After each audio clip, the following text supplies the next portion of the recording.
میرا رخ اپنے ایک دوست کے گھر کی طرف تھا جو میرا بچپن کا یار تھا۔ ہم نے اکٹھے ہی اسکول میں تعلیم حاصل کی تھی اور اس کے بعد یونیورسٹی تک بھی اکٹھے ہی چلے تھے۔ جب بھی میں مشکل میں ہوتا تھا وہ مجھے اچھا مشورہ دیتا تھا اور جب میں تکلیف میں ہوتا تھا تب وہ میری ہمت بڑھاتا تھا۔ مجھے یقین تھا کہ اس بار بھی اس کے پاس جا کر مجھے سکون ہی ملے گا۔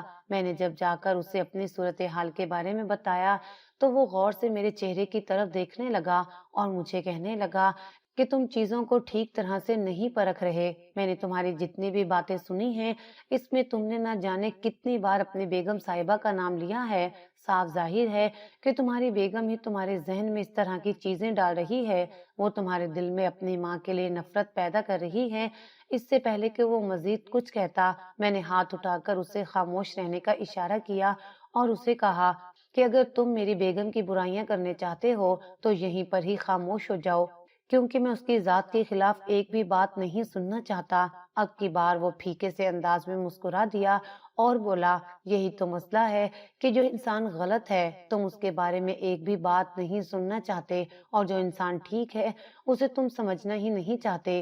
میں تمہیں یہی مشورہ دوں گا کہ اپنی بیگم کو ماں کے خلاف بات کرنے کا موقع نہ دیا کرو، اور جو مشورہ تمہیں تمہاری ماں نے دیا ہے یعنی دوبارہ نوکری کرنے کا تو تم وہی کر لو۔ گھر کے حالات بھی ٹھیک ہو جائیں گے اور پھر بعد میں جب وہ عمرہ کر کے واپس آ جائیں گی تو وہ پینشن بھی تمہاری ہو جایا کرے گی۔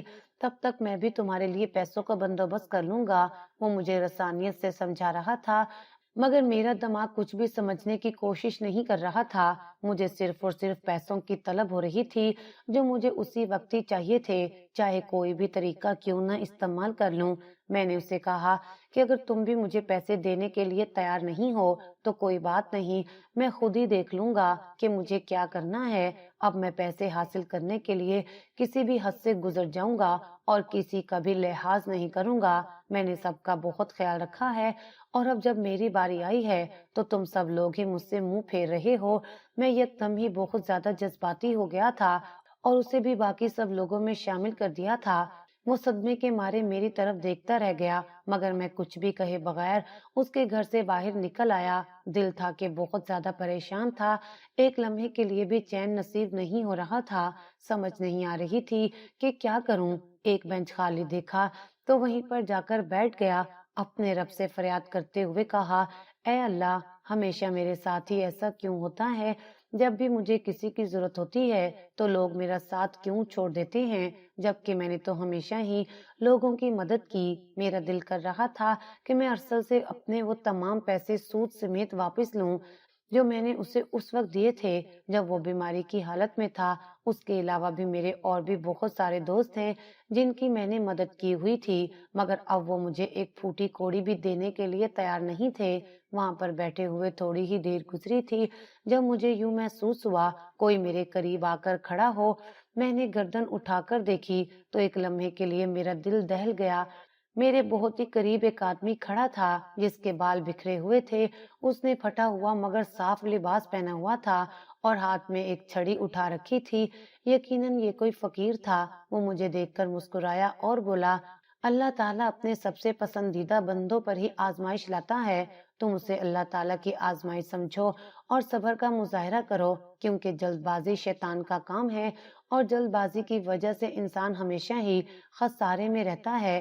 میں نے اسے کہا کہ تم کون ہو اور کس خوشی میں مجھے مشورے دے رہے ہو؟ مجھے تمہاری کسی بھی نصیحت کی ضرورت نہیں ہے، مجھے مشورہ دینے سے بہتر ہے کہ جاؤ اور لوگوں کے در پر جا کر بھیک مانگو تاکہ رات کا کھانا تمہیں نصیب ہو سکے۔ اگر میرے ساتھ ہی بیٹھے باتیں کرتے رہے تو تمہارے پاس بھی کچھ نہیں بچے گا اور رات کو بھوکے سو جاؤ گے۔ وہ دوبارہ سے ہلکا سا ہنسا اور بولا کہ مجھے کبھی بھی روزی روٹی کی فکر نہیں ہوئی، کیونکہ مجھے پتا ہے کہ میرے رب نے میرا رزق لکھ دیا ہے جو مجھے ہر حال میں ہی مل کر رہے گا۔ اس کے لیے مجھے جو تھوڑی بہت محنت کرنی پڑتی ہے وہ بھی میں کر لیتا ہوں، مگر تم اپنی فکر کرو جو اس وقت الجھنوں کے جال میں پھنسا ہوا ہے اور جسے یہ سمجھ نہیں آ رہی کہ کون اس کا مخلص ہے اور کون اس کے خلاف ہے۔ بیٹا، میری ایک بات ہمیشہ یاد رکھنا کہ وہ انسان ساری عمر خسارے میں رہتا ہے جسے یہ پتہ نہ ہو کہ کون اس کے ساتھ اچھا کر رہا ہے اور کون اس کے ساتھ برا کر رہا ہے۔